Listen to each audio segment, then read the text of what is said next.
What is happening, Magnusites? Just got done watching Resident Evil Death Island. And we see the whole team united. All the heroes, or most of the heroes of Resident Evil. You got Chris Redfield, you got Leon, Jill, Claire. Yeah, that it. And we got one more. I forgot what that girl's name is. They all get locked on Alcatraz. Is it Alcatraz? Yeah, I think it's Alcatraz. In this movie, you will see the beginnings, the origin story of a new villain. I really didn't expect this guy to become a villain. I was like, wait, what? Oh, okay. Now, when I first saw the trailers for this, I was just like, I don't know.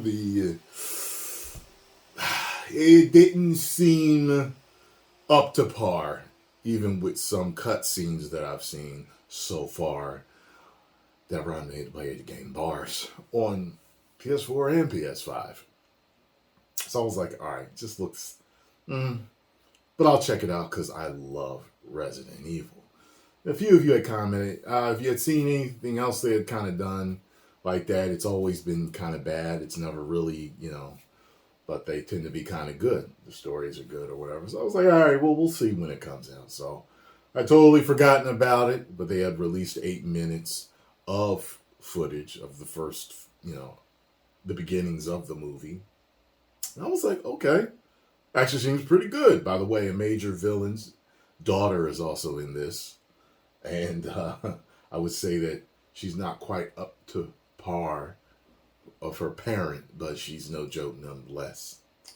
One thing I know is a difference with is they made Jill like super badass, more than I remember ever seeing her, and they toned down Chris Redfield's badassery. But other than that, everybody else was pretty much badass on the same level. But I felt like none of them quite were exactly there on Jill's level, except for maybe, well, that villain was more than her, that villain's daughter. So you're going to see different versions of zombies here. Or the infected, or whatever you want to call them. You're going to see different versions of liquors and certain other things too. And of course, at the end, you are going to get a major, gigantic boss, as you would expect. But the virus somehow is transmitted in a different way in this one. You are going to see stuff happening, and you're like wondering, wait, how did they turn? How did they turn? Wait a minute, we just saw them. How did they turn? So you're going to find out what's happening with that. I actually got used to it watching it as far as the quality went. The quality kind of goes up and down a little bit.